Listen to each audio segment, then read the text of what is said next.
Hello everybody and welcome to this YouTube Japanese DLC Early Access God Power Showcasing video. We're starting with Amaterasu, the first goddess of the Japanese civilization, and I'm gonna be showing you what every God Power basically does for all the gods and all the minor gods as well for the Japanese expansion. So, we have this God Power in the Archaic Age, the Solar Shield, where we target a unit to make it temporarily nearly invulnerable. Excuse me. So, let's first go to the Classical Age and build like a Classical Age military unit that can help us out. We can age up first through Ame no Uzume, so we get access to the Goshinboku. It's God Power here. And if we just build a military building, let's build a samurai. This God Power here, the Solar Shield, works on military units as well as villagers and heroes and myth units.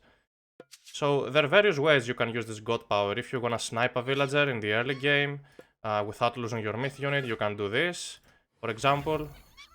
So for 15 seconds, this myth unit is gonna be receiving no damage. So let's attack, for example, this spearman here. Maybe let's recast it. You can see there's basically a shield that is being attacked by the spearman, and the myth unit is not losing hit points at all. Up until the God Power is done, or the shield is pretty much exhausted.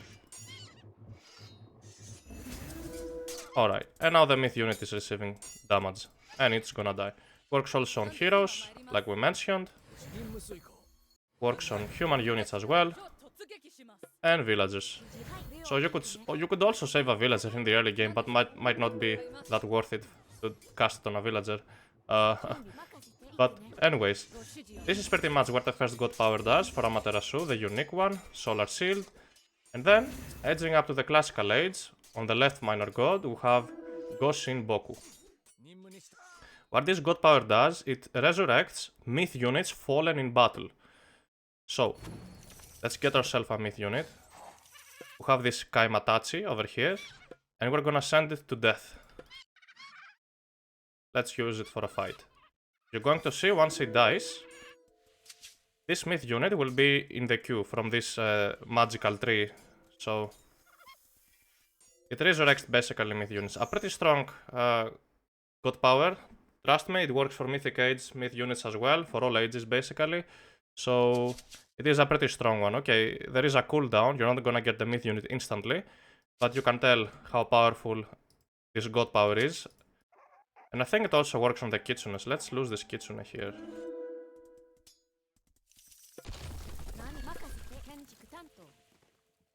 Okay, there is a chance we get the kitsune after this myth unit is out.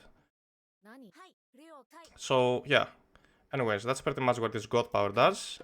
And accessing the heroic age, let's always start with the left hand minor god, and then we will also be showing every minor god, don't worry about it. Edging up through Hachiman, we get access to Shogun God Power. This God Power can only be casted on a daimyo. Daimyo are the cavalry heroes that you access them every time you hit heroic age through the stables. This is our hero, their daimyo. It's very similar to a Son of Osiris, but weaker since it's a heroic age God Power. So we have this powerful hero right now, trained from the stables, pretty expensive but pretty powerful. And we're gonna be casting on him the Shogun. This God Power, as you can see, cannot work on any other unit in the game. Can only work on your hero cavalry, the daimyo. Let's cast it, and he turns into a very powerful hero.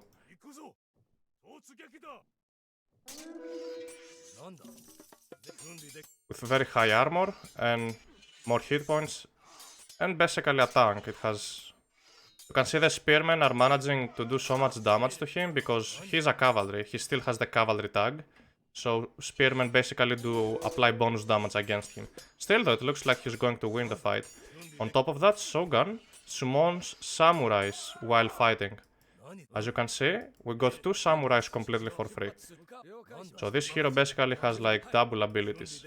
Again, this hero, Shogun, the God Power, summons samurais while fighting, and boost him as a unit overall. We can build another hero, so we compare the statistics. You can see a normal hero cavalry, a normal daimyo, has around 180 hit points, 20% hack armor, 50% pierce armor, and 15 damage, 10 hack per second. Meanwhile, this unit has 25 hack, so 10 extra damage from the looks of it, 10% more hack armor, 10% more pierce armor, and way more hit points. An absolute tank that summons samurais while fighting. Alright. And going up to the Mythic Age, let's get ourselves a castle so we can access the Mythic Age. Here's what we get. Edging up through Takemikazuchi. Okay, that's my first try. We get the Divine Slash, Mythic Age God Power, that is like, I'd say similar to a Meteor, maybe weaker. You have to have a better accuracy to cast this Mythic Age God Power. It's a destructive God Power, so let's use it. Let's first use it on buildings and then we can use it on units. So it's like a giant, as you can see, it's like a giant sword that you cast, pretty similar to the Inferno for Freyr. If you've played Freyr, you might be familiar with this God Power. So let's maybe cast it on these houses. They're likely to go down, those houses that are in its radius. Let's take a look. Yes, all houses were destroyed. Houses have very low hit points for a building, so let's maybe try it on these barracks and see how it goes. There's a sword remaining there. Oh, okay. Oh, and even the barracks went down. Amazing. Let's maybe cast it on units. Let's see how powerful it is on units.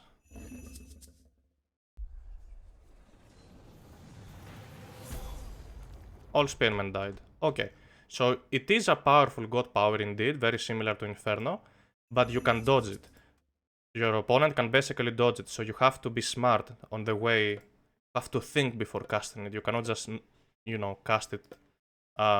If you get an inaccurate shot, you're likely to not do enough damage to your opponent with it. So again, it is dodgeable, I guess.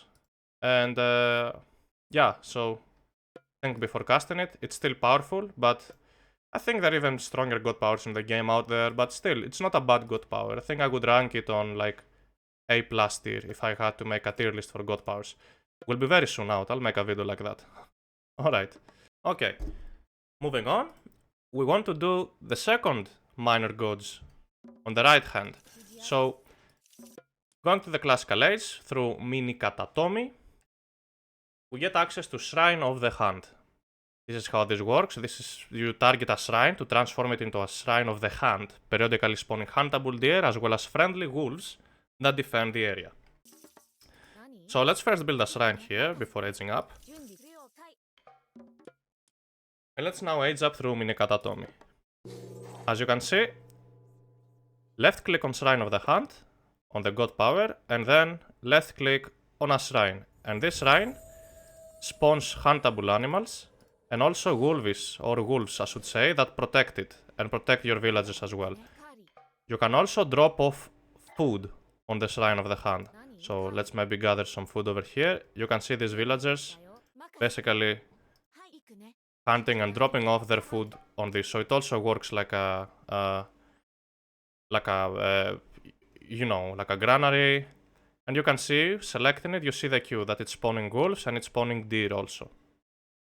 So this is basically an economic god power and a defensive as well, since you have 3 units. You cannot control the wolves, but you have 3 units basically guarding your villages that are hunting in this location. Okay. Going to the heroic age. We get access to Thunder Burst. Edging up through raging basically. Let's click up through this god. This is an aggressive god power. Target a location to unleash earth-shaking shockwaves. Raging strikes his Den Daiko. Yeah. So, you can see, you wanna cast this on army. So, check this out. If I cast it here, how the spearmen are gonna be receiving, you see. There's a big radius basically, doing constant damage to these units. Now, if you're the one facing against this god power, you're gonna select your units and run away. Leave the circle, otherwise you're going to lose most of your army. Or at least, you know, look at how low these 72 spearmen are right now. I believe it doesn't work on buildings. Let's try. It does a very small shockwave on buildings, I guess. 12 damage. Okay. It does very little damage to buildings, like small shockwaves on the buildings. So you wanna be using this on army. It's very similar to Freyr's Tempest God Power, looks like, from the looks of it. Alright. Let's get a castle so we can go up to the Mythic Age.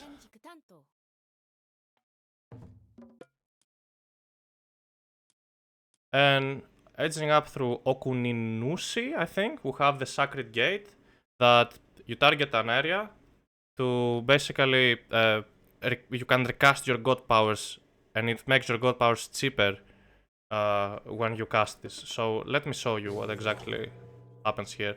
Let's first cast every single god power. As you can see, let me maybe remove the cheat code so we see things more clearly. As you can see, by casting this Mythic Age God power, obviously you wanna control it, your opponent can steal it, so you might wanna build it next to your town center so it's safe. By casting this God power, we will be able to recast for free the rest of the God powers here, and it's gonna be making them cheaper to even recast for a third time, so check this out. Now all these 3 God powers can be recasted entirely for free, so I'm gonna cast maybe this on a myth unit. I'm going to build another shrine to recast this, and I'm also cast Thunderburst here, so it kills the entire army.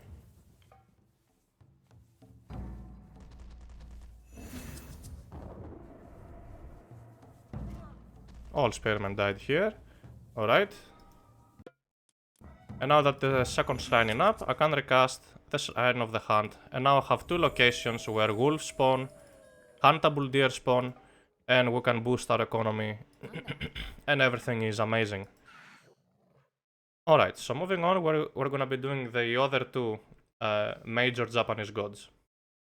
So, moving on to Tsukuyomi, we start with this archaic god power, the New Moon, which what it does, it researches instantly, entirely for free, every upgrade, careful, every upgrade on the building you cast it.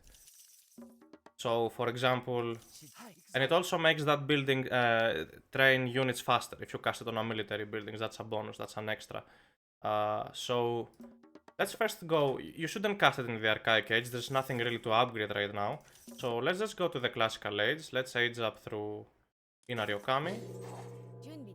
And let's get an armory, for example. Or a water mill.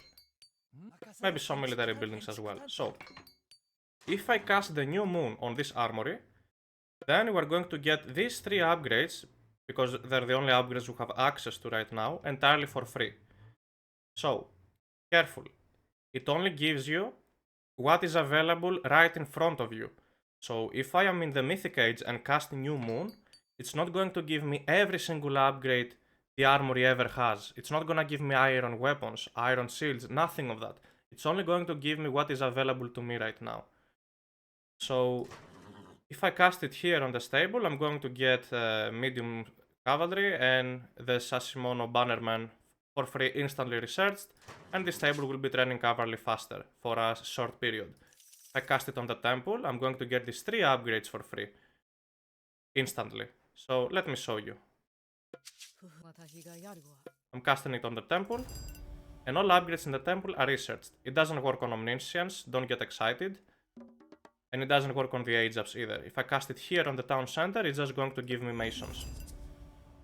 But the faster research time does not work on villagers. So don't cast it on the town center, hoping that you're going to train villagers faster.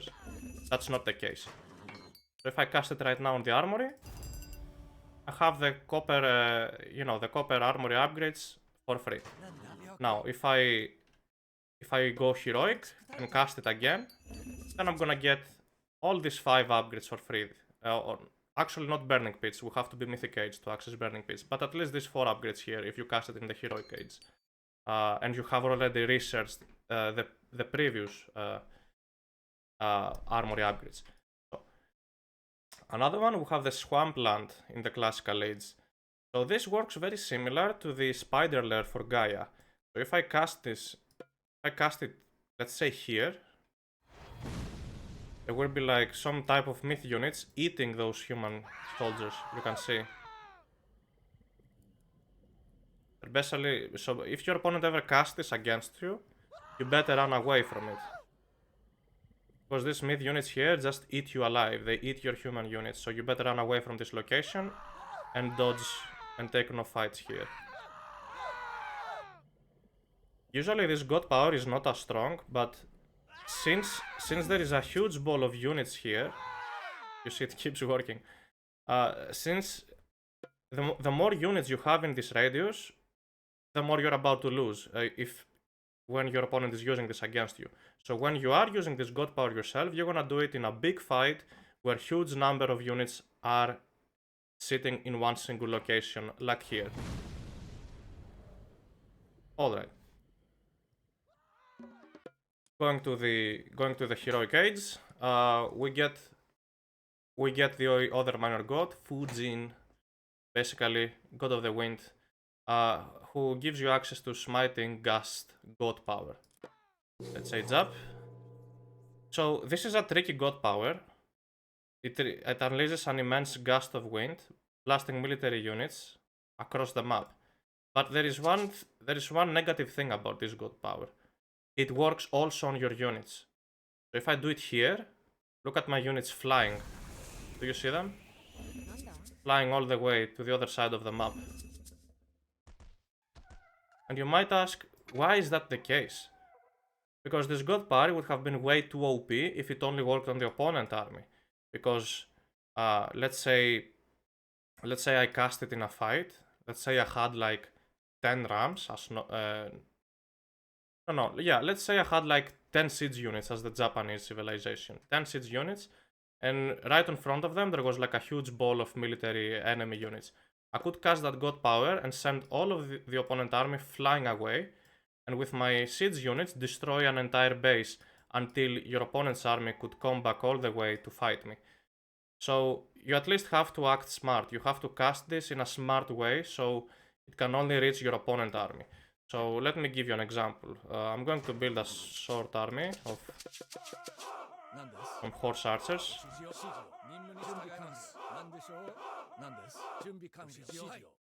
Let's move. Build some more maybe, like a second group if you need it. If I cast it like this, then it's going to push away my army as well. But I only want to push the enemy army. So instead, I'm gonna do this. And I'll have a free way to walk through my opponent's base. So that's how basically a better way to cast this god power. You can see these units flying other way. You can do that if you wanna kill enemy villagers. You can basically cast this on your opponent's army. Let's say there was a goldmine here with villagers. I can do this. And then I can attack the enemy villagers. And kill them. So that's one good way to use this god power. Alright. And going up to the mythic age, let's get a castle up.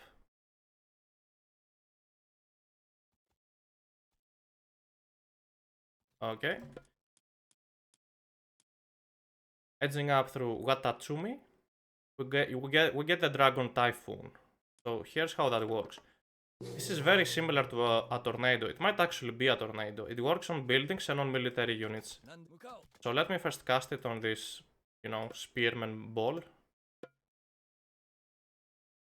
You see, it looks like a great float god power usage. So you choose where you want that dragon to go. So I want it to go here, so it does the most damage to every unit. There is a dragon, basically you see summoning a tornado, killing military units, tons of them, and dealing damage to buildings.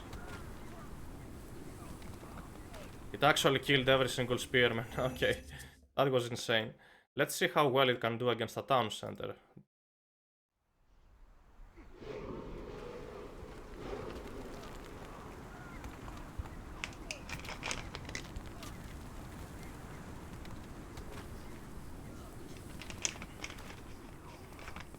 Alright, it doesn't damage town centers too much, but you can see it almost took down houses and killed most units in its way.